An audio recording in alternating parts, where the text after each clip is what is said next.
We'll begin now. So thank you for joining us and thanks for your patience. It is evening here in London. My name is Louisa Oviette and I'm curator of talks and events at the Photographers Gallery.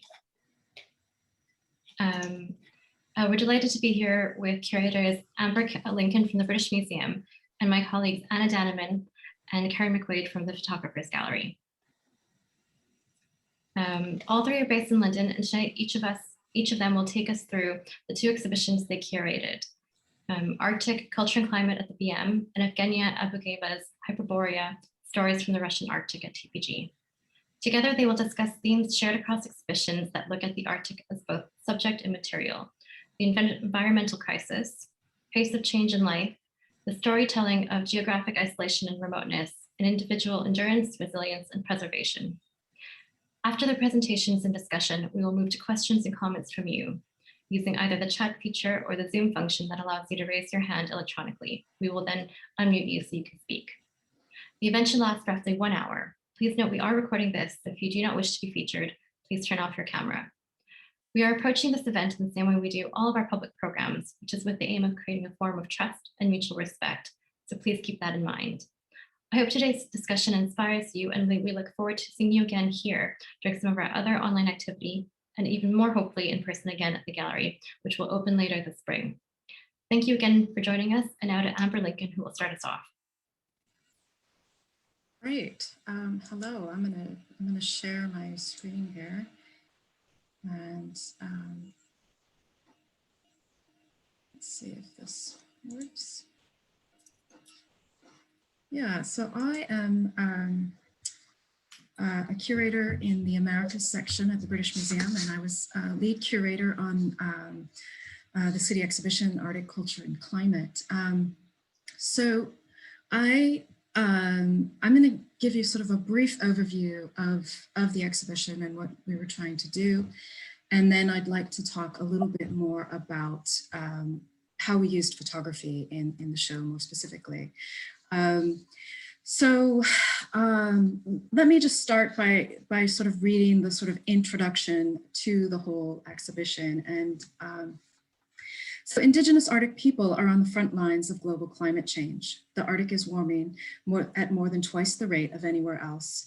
Research predicts that Arctic summers will be ice-free within 8 years, affecting us all by altering weather patterns worldwide. Arctic people have lived with slow natural climate variability and seasonal weather for 30,000 years. Through adaptation, innovation, and collaboration, they have persevered in the face of dramatic environmental and social disruption. How might their resilience help us jointly face the challenge of rapid climate change today?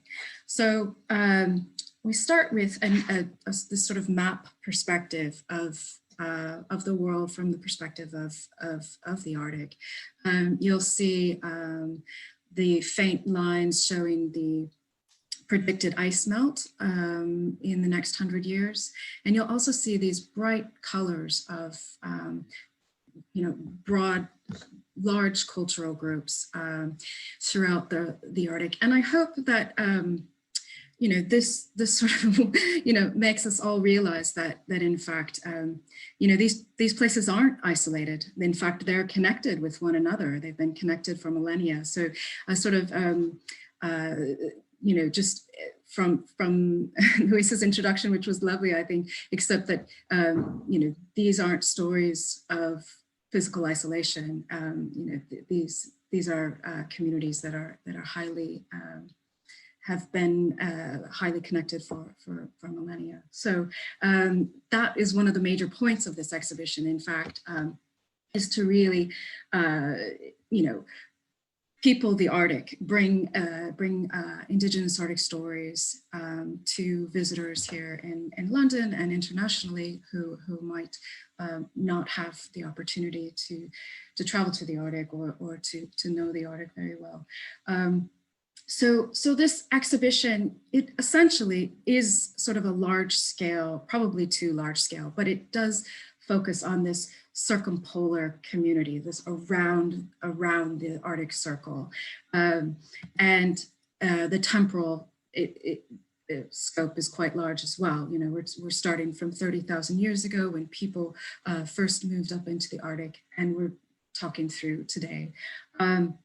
And it really presents a history of the Arctic through the lens of weather and climate. And I think one of the things that we really wanted to do was create a platform in which Indigenous Arctic people could talk about the stories, their histories that are important to them. And we could also kind of diversify the conversation here, in urban centers like London, diversify the climate change conversation. By talking about how Arctic people have responded to, dramatic weather, seasonal weather changes, warm summers and very, very cold winters, the weather changes dramatically, it impacts life. So how do people respond to that? How have people responded to shifts in climate over those long periods of time? The Arctic was a much different environment 30,000 years ago, and has gone through these very slow but naturally occurring climate shifts. And in fact, cultures throughout the circumpolar north have responded as much. And then finally, how are people responding to global climate change today, right? And so this is a photo of a seawall in a community in northern Alaska, which is sort of rapidly eroding, and this community is sort of trying to prevent this erosion. So how are these Arctic communities responding, and as well, how have these communities responded to social change of the more recent time periods, like colonialism, European exploration, globalization? And I guess what we are arguing in this exhibition is that when you track these histories, sort of these weather, climate histories, these social change histories, what we find is that Arctic people have responded to both social and environmental change, using resilient strategies of cultural adaptation, material innovation, and social cooperation. And so it's ultimately, this exhibition presents the opportunity to learn about Arctic histories and sort of, these contemporary realities. But it also offers us, as global citizens to sort of assess how we might borrow, what we might learn from these resilient strategies as we address our own issues of climate change today. So I want to talk a little bit briefly. I'm going to try to keep track of the time here. I don't want to go over, but just briefly how we put this together. So I have I've worked in the North for a long time. So we had a group of advisors that were colleagues of mine. And Peter Livlers was also a curator on this exhibition. He also had a number of colleagues and advisors from other Indigenous communities in the North. So here we traveled a lot and visited to sort of confirm and ask questions. We also commissioned about 3 pieces from Indigenous Arctic artists. You saw the one from Pitta Ernik. This is an Inukshuk, or like a stone cairn. He came to London and built this, but we commissioned an arts collective, Embassy of the Imagination, which is composed of youth from Nunavut, and they created this wonderful final reflective space for us about the future of climate change.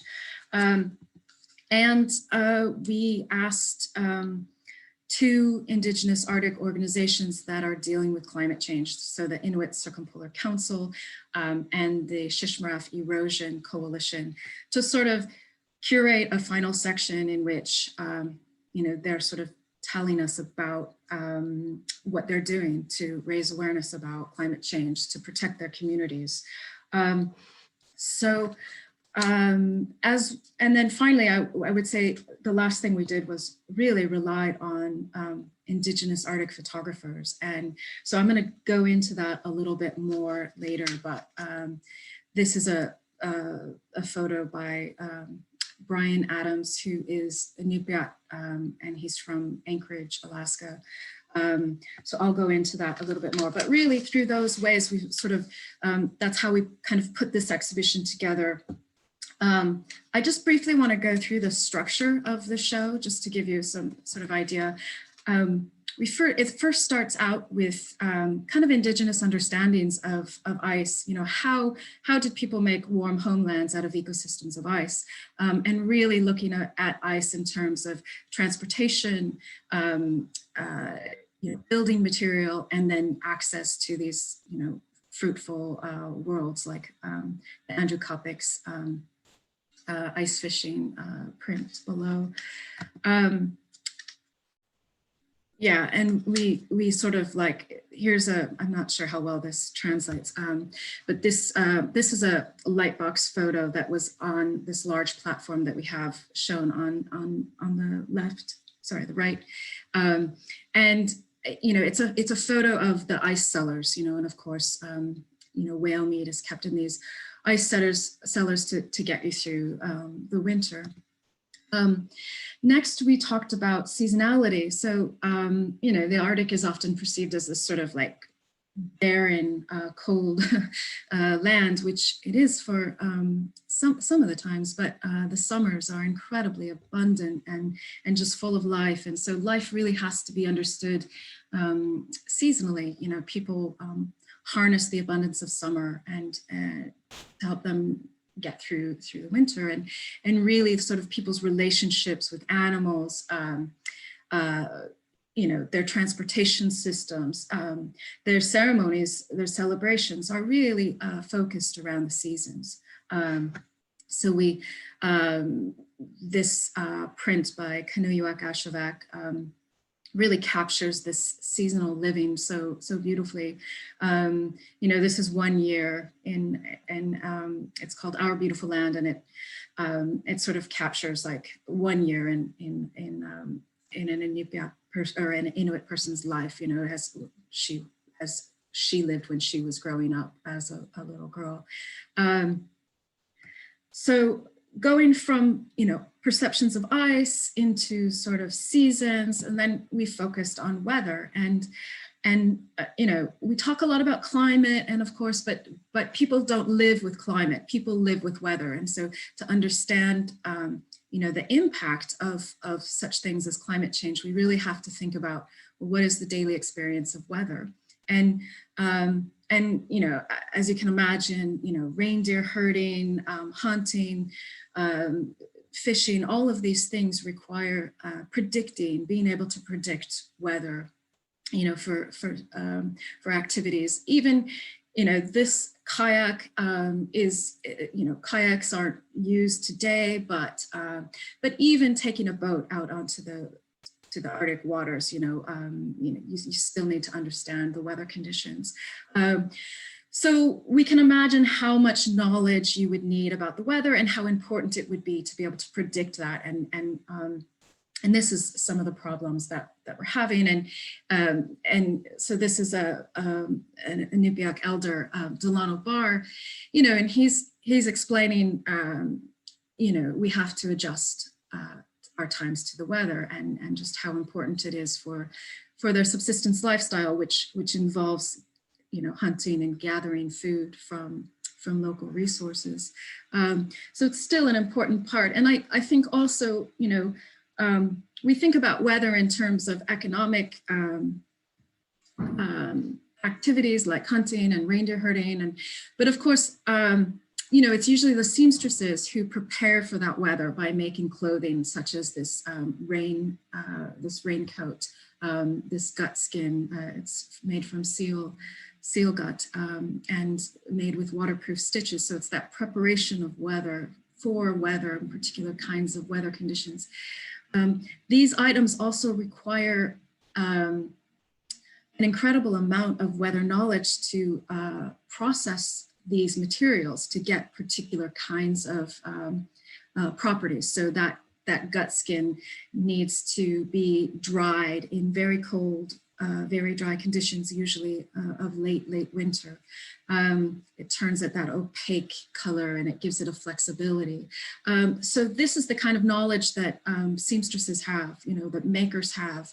And I guess the point of this is just to understand, like, you know, when you understand how much weather is woven into daily life, you know, you really can start empathizing or understanding the impact of unpredictable weather, you know, changing weather that doesn't follow these patterns that are built up over ages.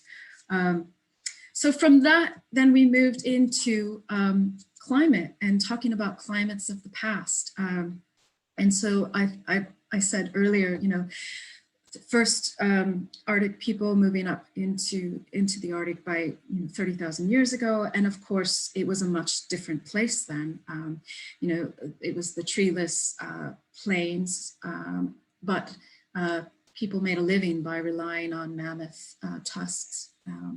And so when you look at these long histories of change, you know, you really see how Arctic people have really relied upon these material innovations and collaborations and adaptations to, you know, thrive in these northern areas.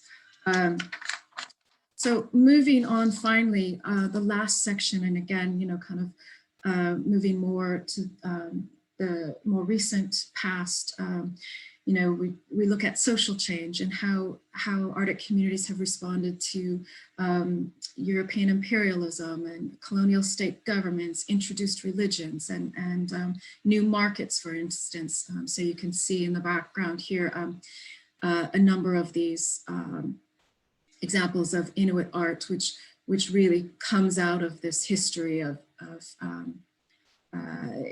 you know, a drop in prices of the fur trade, you know, this Canadian government getting involved and trying to alleviate some of the poverty and starvation that happened because of these, the fur prices that dropped, and Inuit were struggling so much in the 30s. So there's a number of examples in which Indigenous Arctic people have responded in these very innovative ways to deal with change. We find this all the way up into the present, you know, where the Inuit Circumpolar Council is an organization, you know, representing Inuit in 4 nations, and just kind of noting their efforts to raise awareness globally about climate change and how it's impacting their communities. They're working on a food security issue and how changing weather patterns is impacting people's access to country food. And also, again, the Shishmaref Erosion Coalition, this small barrier island is rapidly eroding as a result of climate change. And you know, this sort of section of the exhibition talks about what they're doing about that. So if I haven't gone on too long, let me just briefly talk about 3 ways in which we've used photography. And I think the first thing is like the lead image, and this is huge. This doesn't sound like a big deal for a photography gallery, but the British Museum never uses photos for their lead image, right? All press and marketing is one object, and it's a very standard way of doing things. And so the other curators and myself pleaded and eventually got the British Museum to use Keely Yu Yangs, who's Nanai, Chinese-American photographer and filmmaker. So this Umiat, the skin boat in the Arctic Ocean became our marketing and lead image. And I think it was so important that it did. One thing I think, and I just put it in contrast, you can see in the banner, you know, next to the typical British Museum banners, you know, you can really see this contrast of, like, you know, using photography as opposed to an object. But I think it was really critical for this show. And one of the things that I think it did was kind of, you know, signal to the potential audience that this was going to be quite a different show than the British Museum's normal show. You know, this isn't a white box. This is an immersive exhibition. And so I hope that came through. The other thing that was really critical was using photography for context. And I love this photographer, Brian Adams, who's out of Alaska, and he really captures like the warmth but also the grittiness of the North. And I showed it to the designers who were working on the project, and they got it immediately and came up with this idea of these 3 by 3 meter light boxes to be placed throughout the exhibition. And it's really critical because I think it provides the context in which you can look at historical objects. As a result of like the museum collecting histories, we have a lot of 18th, 19th century objects, but that's not to say that, these communities aren't still like, thriving and engaging in, their historical and modern activities. And I think the sort of contemporary photography really shows that well. You can see the guy is ice fishing on the left in the photo. He's in a school chair, he's got his thermos, and yet here's this tool at the front of the photo, which we also have on display, that's 50 years older than this, but the technology remains the same in many cases. And so I think that's so important. The photography really shows how global items, global ways of living get incorporated into the local situation. And so that's a really wonderful way. And finally, I would also say that, and I think that this is why Evgenia's photography is so important as well, is that we are at a time when the Arctic is incredibly popular, but what you typically see is the flashy photography of polar bears and icebergs.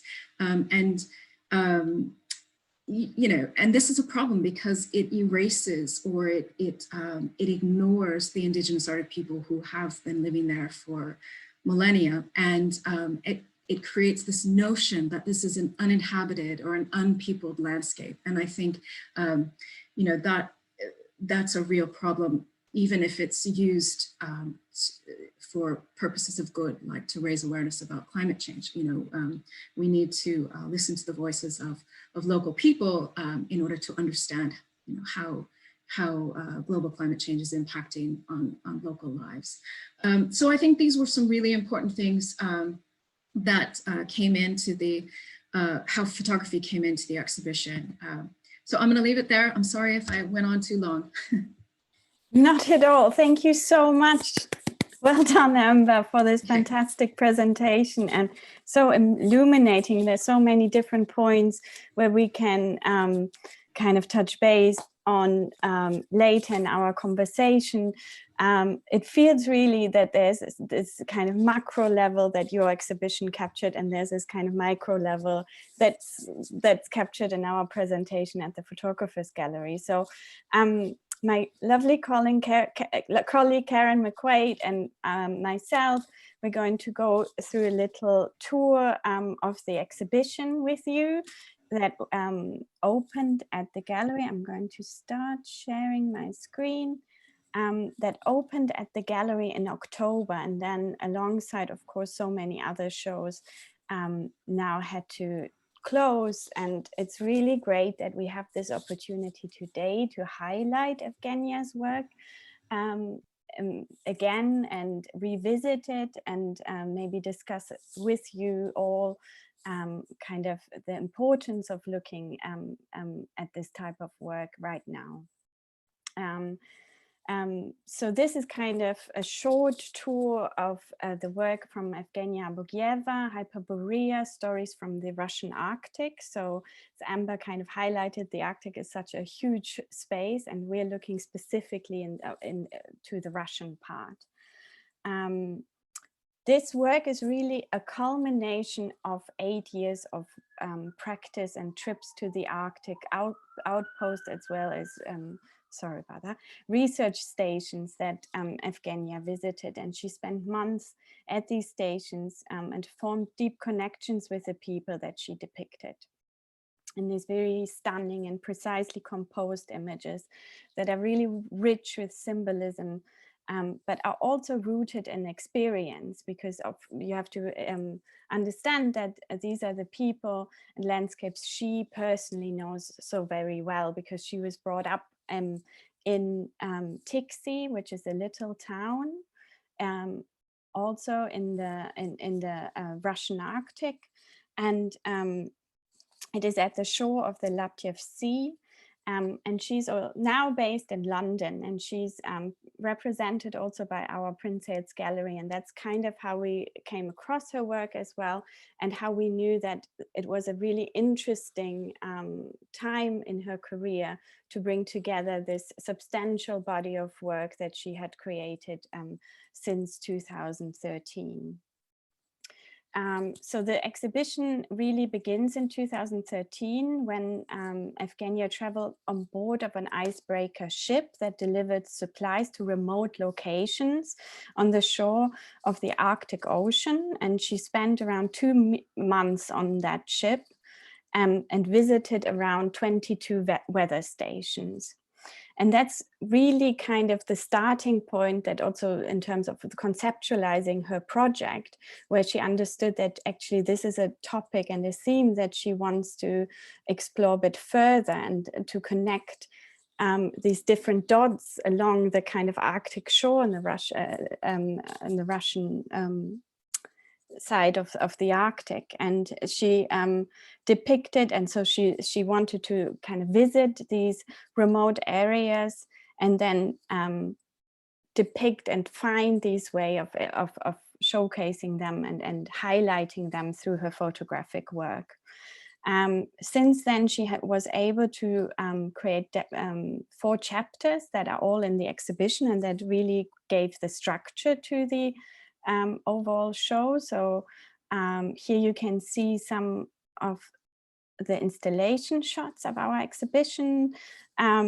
It's one thing I have to already premise. Obviously, her work is so beautiful and so special, but it's very hard to translate it sometimes into the digital. And I feel it's really important, if you get the chance to come and see the show, please do so, because it just translates differently if you're in front of the works on the walls as well.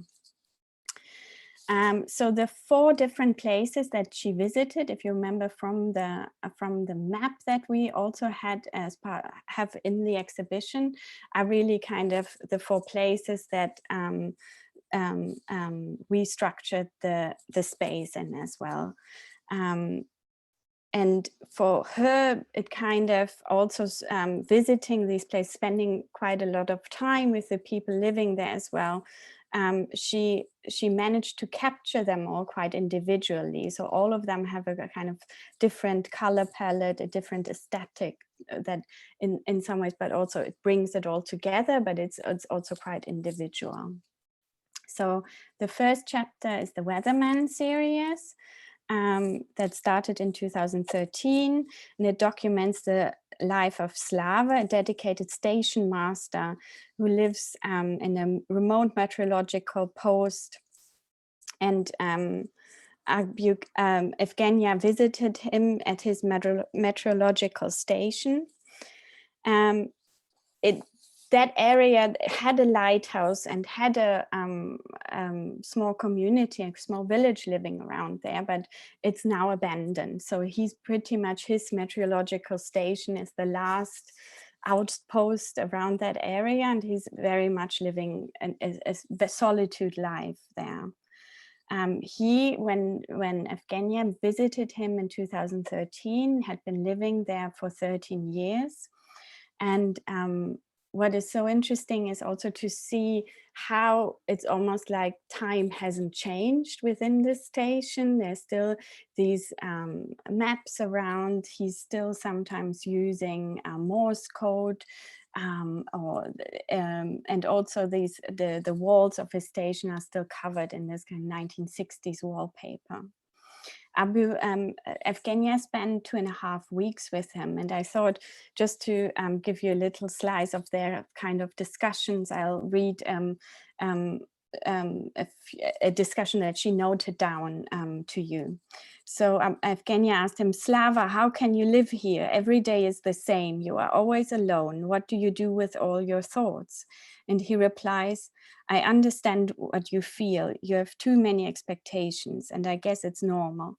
But every day is not the same here. Look, today you saw the bright aurora borealis and a very rare phenomenon of thin ice covering the sea.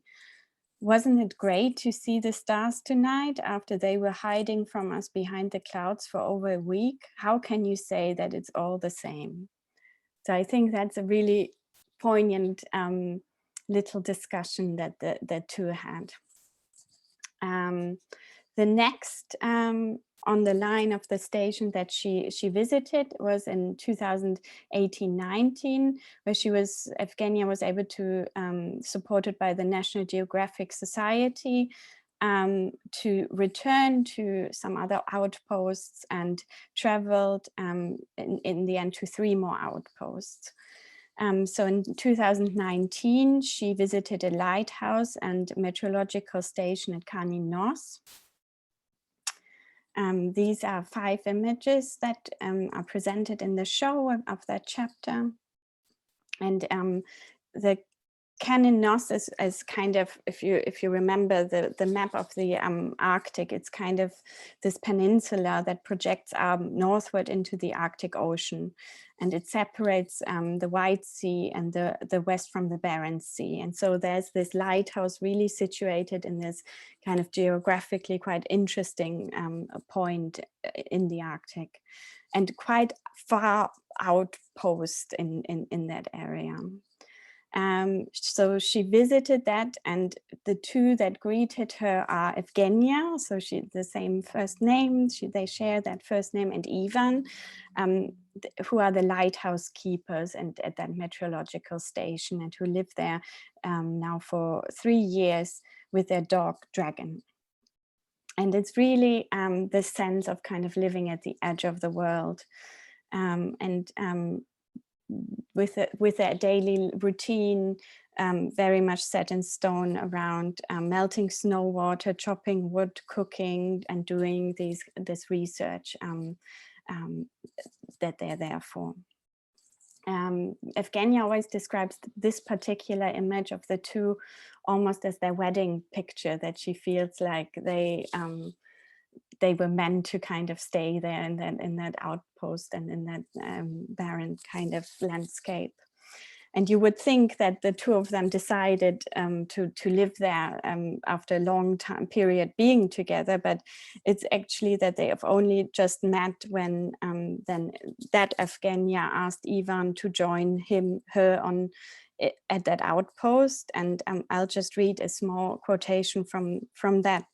And how they feel life at that outpost is. We have been working at the station for 4 years now, and still every day when I go to the seashore to collect samples of water, I can't help being amazed by the beauty of the landscape. It makes me forget all of the hardships we face to living here. It brings me peace. And I think that's again something we can relate to, especially after that year we all had in the COVID crisis quite well, that sometimes these small things are also things we value and treasure a lot. So for example, here there are 2 apples that Evgenia brought to them as a kind of present, that she was allowed to spend the time with her, and they obviously carefully wrap them to make sure that they're not freezing and so on. So that even the smallest thing become these huge treasures. And that's Evgenia sitting and reading. Now, for the next 2 chapters, I will go hand over to my colleague Karen McQuaid. Thank you, Anna. So then we move along our map to a town called Dixon, which is a town on the shore of the Barents Sea. And Dixon, it's a key seaport on the Northern Sea Route. It was quite important. It was a part of the big Soviet dream of kind of Arctic development and exploration.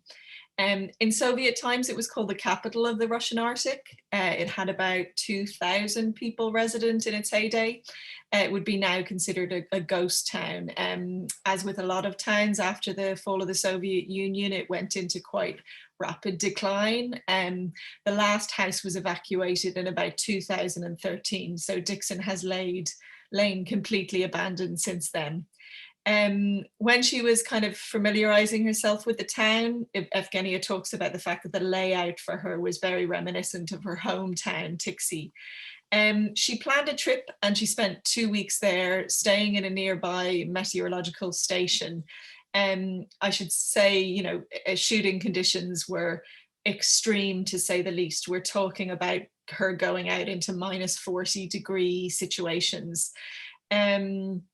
She was there for 2 weeks. Her brother was with her on this particular trip. She often shoots alone, but sometimes if she does take anyone, it's someone that she absolutely trusts and is very close to her. So her brother was there with her on this particular trip. And it was quite a frustrating trip, in fact. She says she was very close to giving up. They were there in polar winter, and she didn't feel that she found a way of picturing it that was able to communicate that sense of the polar winter. So she was having a frustrating time. Photographs were coming back too dark. She just wasn't really hitting a good vibe with it in a way. And I mean, Amber spoke a little bit earlier on about the seasonality of light and how that's so important. And that's certainly something I think that Evgenia is very aware of, obviously from growing up in the region, but also particularly, I suppose, as a photographer making work there. So she was getting to the end of her time there and almost having given up on producing anything of any worth. And then one evening, the Aurora Borealis appeared. So you have this sudden kind of neon dream, this magic kind of realist moment that looks almost hallucinatory. It's obviously something she was familiar with because it's something you do experience if you grow up in the area. And she knew from that experience that it's completely unpredictable. So she didn't know if she was going to have this for 20 minutes to shoot or whether she was going to have this for a few hours. It turned out she had it, the Aurora was present for about 3 hours, and the entire series was shot very intensely in that period of time when the Aurora was there casting this particular light. So she had done enough scouting to know that there were particular spots that she wanted to photograph. So she had this very exhausting and intense 3-hour period where she was running to get the shots that she wanted. Then obviously the Aurora leaves and you're back to the invisibility of polar night. So I think it's a very interesting example of you know, kind of the brink of failure almost, you know, and absolute, you know, she completely admits that, or not admits, but you know, if Aurora hadn't arrived towards the end of that trip, who knows whether Dixon indeed would be included in the chapters or whether she'd have had to plan an entirely different trip.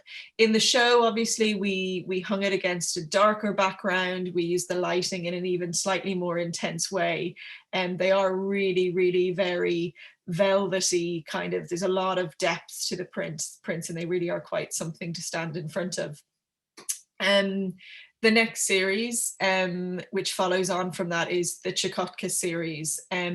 So the Chukchi community of about 300 people live in the most kind of remote northeastern region of Siberia, so to the very right of our map and opposite, basically kind of opposite the sea from Alaska, essentially. The community has roots there for absolutely centuries and have kept a lot of their traditions going. One of those traditions is absolutely hunting, perhaps an example of the subsistence lifestyle that Amber was speaking about earlier on, living off the land and sea. They hunt only for sustenance and they follow very specific quotas. They only hunt enough to get them through a winter period, which is again what their ancestors did. Within the community, I think it's very much considered an honor to be one of the hunters. It's kind of a respected position within the community. Evgenia talks about being very struck by how, how kind of respectful and kind of very seriously that the kind of the ritual in a way is taken. That everyone silently asks the whale for forgiveness for their sacrifice, and in a way the community has always seen it as a kind of an exchange of energy, and there's not overhunting, and there's not hunting for trade in any way. There's hunting only as much as is necessary to sustain the community through the particularly harsh seasonality. Again, that's a little bit back to those ideas of cultural adaptation and resilience strategies that Amber was talking about. Then there was also, I think maybe possibly one or two images back, Anna, there's a Walrus Rookery situation. So this is another important part of this project. It's primarily whales and walrus that the community hunt. They only hunt walruses in the sea. They will never hunt them on land.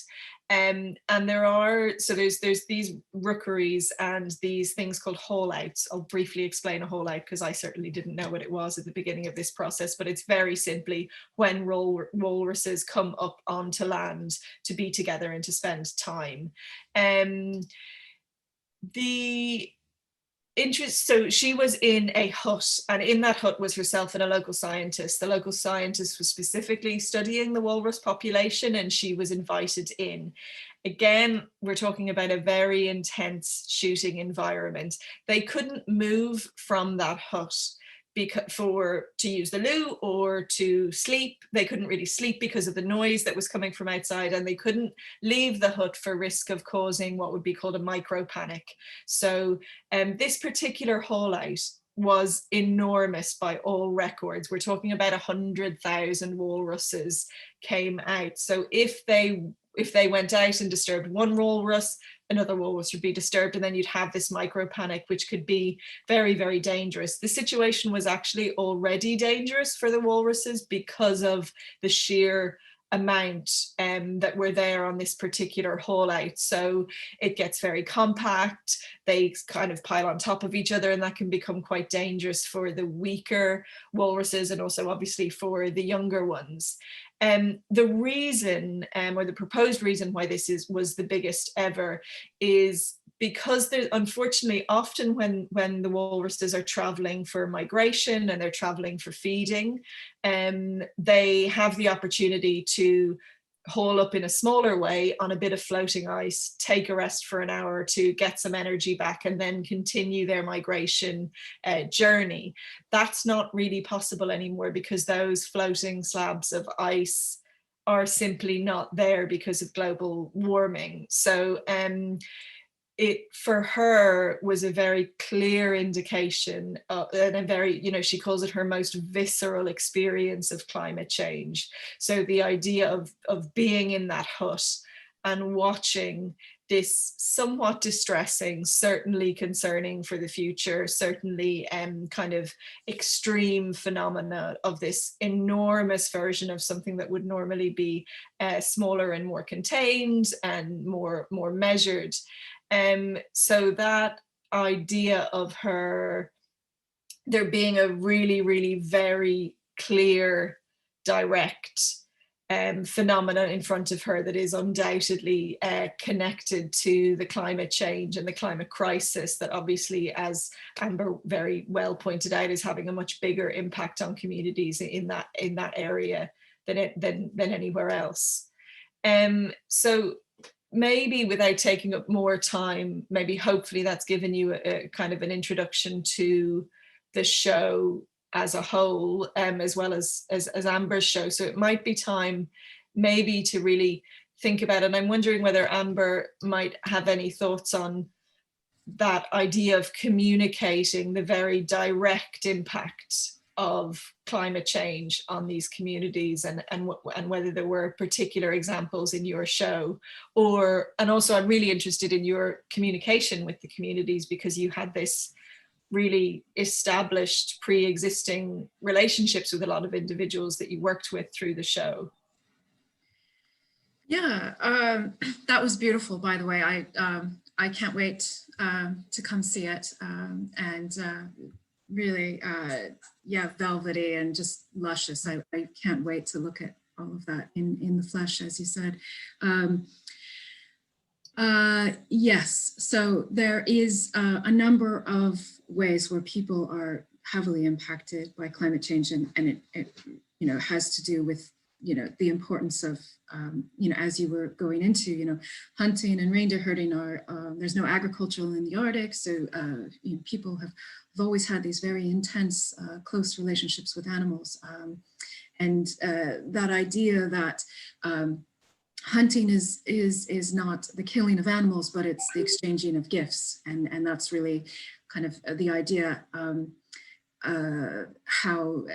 how that is perceived, and of course it's done with a lot of you know, respect, and asks and requests for forgiveness as well, as you mentioned. But if you can't predict weather, and this is what hunters will say so much, you know, it's dangerous now, you know, the sea ice isn't predictable anymore, and so you have this generations of hunting knowledge that now is obsolete, because these weather patterns aren't continuing, and the rate of change is so fast, you know, so it's within, you know, 25 years. So yeah, in these communities in Chicotka, you know, the walrus haulouts, but also you know, just different introduced species moving north. And so I think, you know, this is one thing I've heard hunters in Greenland talk about, you know, saying, you know, these are just these different perspectives on climate change. This particular hunter said, I'm a hunter, I'll always be a hunter, and I will just hunt different animals. So if the climate changes, new animals will come. So you know, like, it's just, I think, you know, of course, there's no downplaying the severity of climate change, but I think it is important to listen to these particular perspectives that sort of like think about it in new ways, you know, about, okay, you know, this is who you are, your identity, your economy, your livelihood isn't going to change. You know, that's his particular experience. Now, that's by far not everybody's, but you know, other things, I was talking about how hides need to be set in very dry, very, very cold weather conditions, you know, and this is, again, knowledge passed down. Seamstresses use this knowledge to make particular kinds of clothing, and you know, I've heard people talk about how it's harder, they can't get that dry cold anymore. So there's all kinds of ways, right? You know, there's food insecurity, there's communities that are having to relocate, and, you know, and we were talking about, I think, you know, Evgenia's photos really capture that sort of like that element, the Chicotka story about, you know, these people who know this land so well, and have, like, you know, have relationships with the landscape and the animals, and you know, even the tundra, right? And so if you have to move, what does that mean for your identity? And what does that mean for, you know, your children's identity? So I think, you know, these things are really hitting at the heart of what it means to be, you know, a Chukchi, an Inupiat, you know. So those are just kind of some of the examples. Yeah, it's interesting you talk about that idea of identity as well, and not to be kind of negative or stereotypical, but, you know, Evgenia certainly also talks about the real social problems in these places, you know, and that's coming from, you know, what you're talking about, that kind of removal from that identity, and whether that's you know, just that causes all sorts of social problem, whether it's the overuse of alcohol or, you know, but in that we have, there's impacts that are on the micro as well as on the macro from these developments, and this pace that you rightly point out is so rapid, you know, more than anywhere else on the globe. Yeah, one of the things that she discusses quite often, or she kind of shared with us, was this moment when sometimes she would see, especially in Chicotka, these kind of middle-aged men just hanging around, getting drunk, and she never thought they were doing much. But then the hunting season would coming, and they would come to life, and you would see the precision in what they were doing, the all of that coming to life in such a different way, and you could just understand through that it's really the identity of them. It's how they see themselves in these moments, and how they can shine, how they can live with the nature around them, and then kind of go back after the hunting season again to this other almost life that was put on them rather than them deciding to have that life. Yeah, and I think, you know, it's really, you know, the highest honor. I mean, you touched on this a little bit, but, you know, it's people's identity. But, you know, to be a good hunter is like, you know, every parent's dream of their children, right? That it is so valued.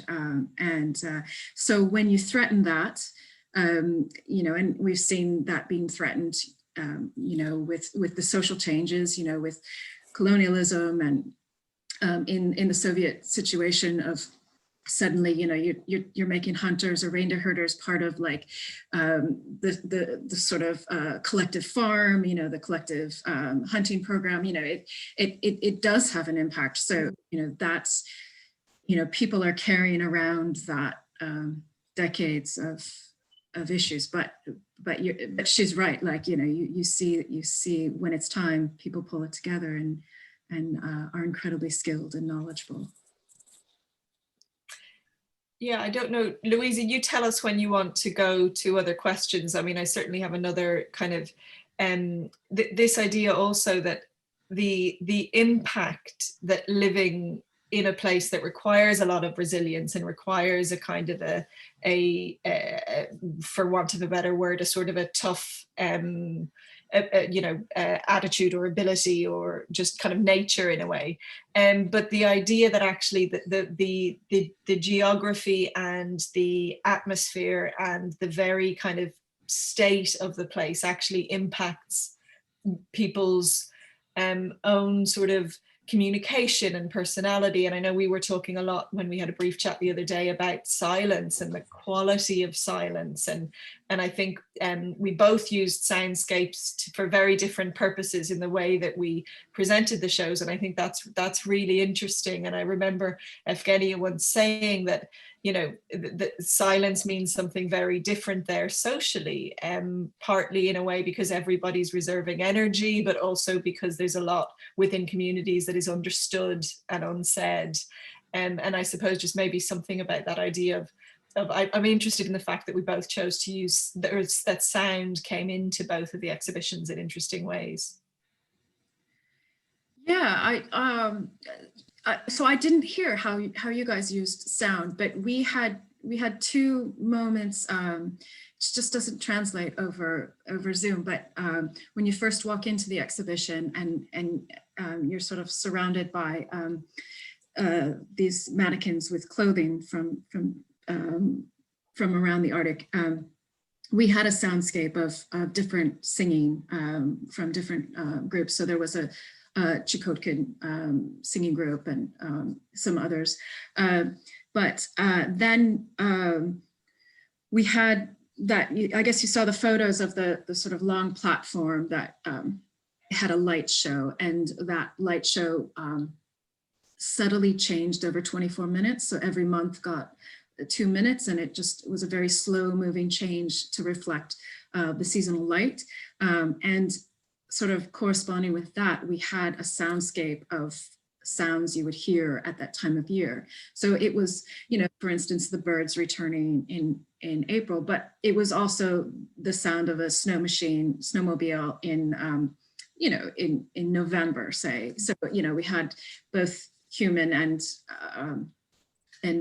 sounds from nature as well, but they were part of this sort of seasonality that we were talking about. Yeah, for us in the exhibition of Evgenia's work, it was really the soundscape was another activation point, and also a point where we can kind of create the atmosphere, just that kind of shift in the atmosphere from the moment you come into the room.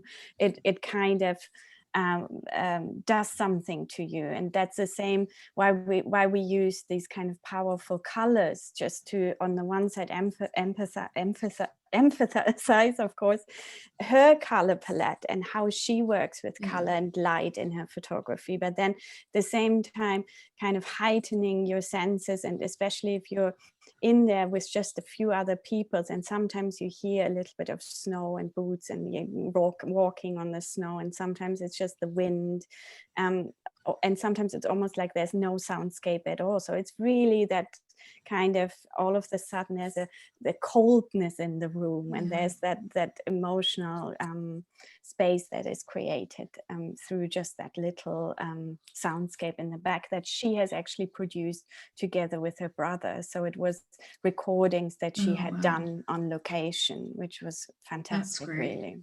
Yeah. I think, Louisa, do you want to go to questions or? Yeah, so we've had a couple of questions from the audience. Sorry, I'm just trying to figure out how to spotlight everyone. So one question, I think it's a fairly easy one for Amber, whether or not the show will open again at the British Museum, or if it will be traveling elsewhere. Yeah, I'm afraid not. It won't open again. So that's all I know at this point. I don't know if it'll be traveling. I don't, there's no plans. There is a catalogue though, right? If anyone was dying to find more information without being able to visit. Yes, actually, there's a catalogue. You can get it on Amazon or on the British Museum site. I'll share a link to the catalogue, and then I'll send also some videos, if there are some, on the British Museum site, when I an email to participants tomorrow. Thanks, Amber. There was a question from Will Brook with regards to how Evgenia's work is received in Russia. And Will further says that they imagine that some in positions of authority might not want those images of ghost towns as visible, given current representation of Siberia. So do you have any insight, Karen or Anna, on how her work is perceived? I don't think we really know. I mean, she has exhibited mainly outside of Russia, so maybe that's already an answer to that question in some ways. Obviously, these outposts were also quite important from a military perspective. So it would be quite interesting to hear that, but unfortunately we don't have much more information on that. I mean, on a tiny scale, but obviously, you know, it's completely biased because these are people who have spent time with her. She does have existing and really strong relationships with, most of the people, or certainly most of the people that there's a big focus on in the images. So we know how they have received them. But yeah, that's too involved to be neutral in any way. So I think Fiona Stephen had a really interesting question. I don't know if she would want to ask it herself. It's rather long, or if there's a way. Fiona, did you want to come on? I can unmute you if you'd like. No pressure though. Putting you on the spot. My Wi-Fi is quite poor. I know that's a terrible excuse, but I've relocated as soon as you've unmuted me. I've relocated. I hope the Wi-Fi is a little bit better through here. So yes, my apologies. My question was multifaceted, but the issue of being desensitized to imagery now is obviously a concern. So desensitization to conflict photography, for example, we're now finding the same issue with climate change photography, and the emaciated polar bear being a iconic image that we're all used to. So I guess, the question, I suppose, is really just, did that factor into your audience's experience of this exhibition? Was that something that they felt, that impacted their understanding in some way? Yeah, I mean, it's always really hard to imagine that, right? What do people actually take from our exhibitions, and what are our aims and hopes that they might take from it, and what is actually going on in their mind? But I think you're pointing out something really important, this idea that we are kind of slowly getting so used to these images also of flooding and other kind of climate change factors, or where that's visible, and that we kind of don't look further anymore, or it doesn't shock us anymore, and then it's just another image that we're kind of used to see.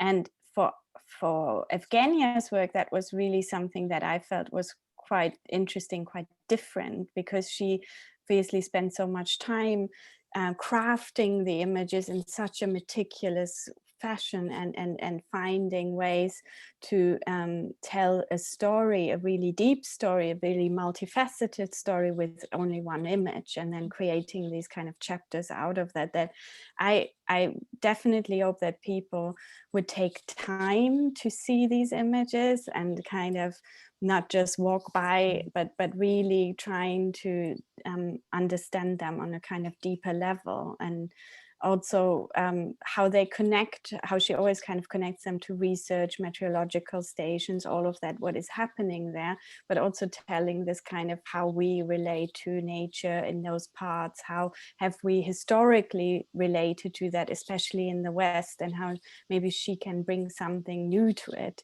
that we hadn't seen and that we don't know, and not something new that we then get used to again, but something that might be new again and again. Mm-hmm.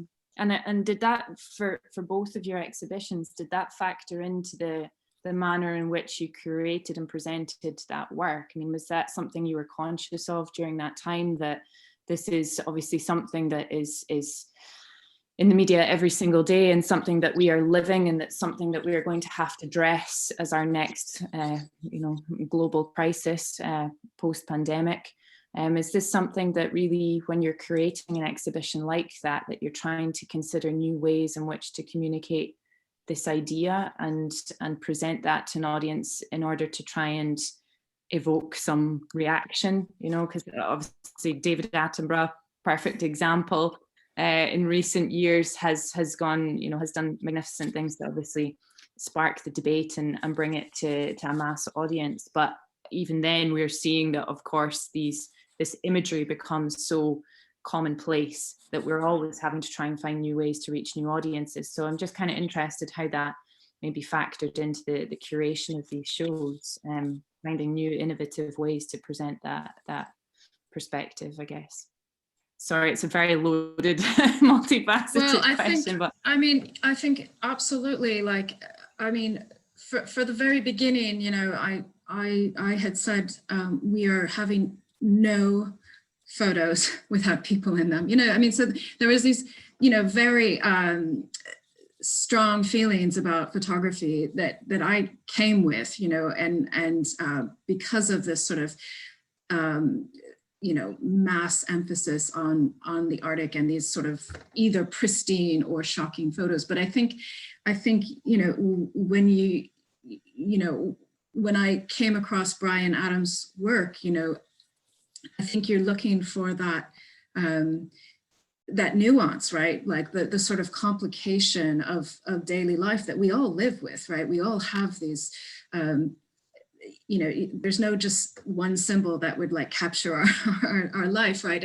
And so I think, people have ways of doing this, and it sounds like Evgenia's, she has a process that, isn't just the technical aspect of taking photos, but is in fact, sort of returning to places that she sort of longs for from her childhood, developing relationships with people. I mean, I'm guessing here, but definitely Bryan has this example. He speaks through his photography kind of against these cliches of Inuit people and what is an Inuit person. So he has this one series, it's called, you know, I Am Inuit, and it's just these portraits of, you know, all different kinds of people, you know, doing all different kinds of things, and you know, it just cuts into these stereotypes, and so I think, you know, we were very concerned because we had, you know, had a number of people contact me, you know, offering to use their photography. And, you know, I was just a little bit worried about bringing that element into it, you know, as beautiful as it is and as engaging as it can be, these icebergs, you know, and but I think it promotes these stereotypes of the Arctic that is unhelpful, and was completely something that I was pushing against. You know, I want to talk about a peopled landscape. You know, an Arctic is inhabited for a very long time, and getting away from this idea that this is an unpeopled place that you can go and save. You know, which is rooted in the same colonialist paradigm that, you know, state-sponsored religions were, perhaps, you know, 100 years ago in North America. So I just, it was definitely really something that we were thinking about a lot and trying to get past. It's really interesting. Oh, sorry. No, please.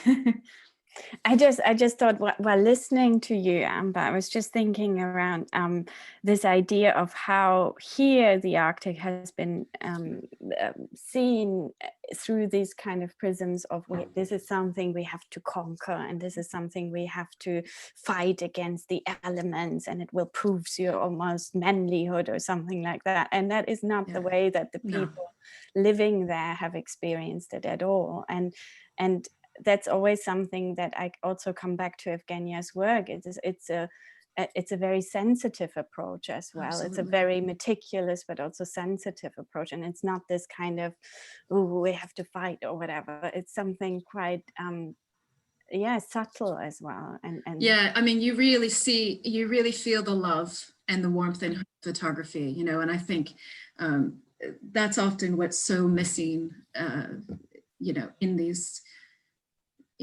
pristine icebergs. Coming back to that, I'm sorry, but yeah, I think she has quite something that's, you know, really rich. I think we are running out of time now. I'm sorry that we didn't get to everyone's questions and comments, but thank you all for joining us. Thank you, Karen, Anna, and Amber, for your discussion tonight, and to you all again for your contributions, and to your ongoing, and thank you also for your ongoing commitment to the gallery. We wouldn't be able to do what we do without you, so really, genuinely, thank you. It's been such a rich and thoughtful discussion on life in that region, the wider links to climate change, and the ethics of representing the Arctic and its peoples, especially in our respective organizations. So thank you for your insights into that. All of this is available for watching on our YouTube channel and our website. I'll circulate more information on that for those who are registered this evening. And as I said, we wouldn't be able to do what we do without you. So at a time when we have been unable to open our doors to you, we are grateful to be welcomed into your homes. If you have a moment, we'd love to hear from you. We'll be doing a quick poll at the end of this to get some feedback.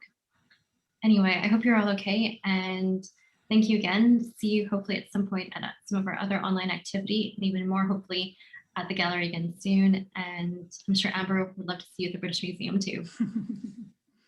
Thank you, everyone. Have a nice evening. Thank you very much. Thank you. thank you so much. Bye-bye. Thanks, Amber.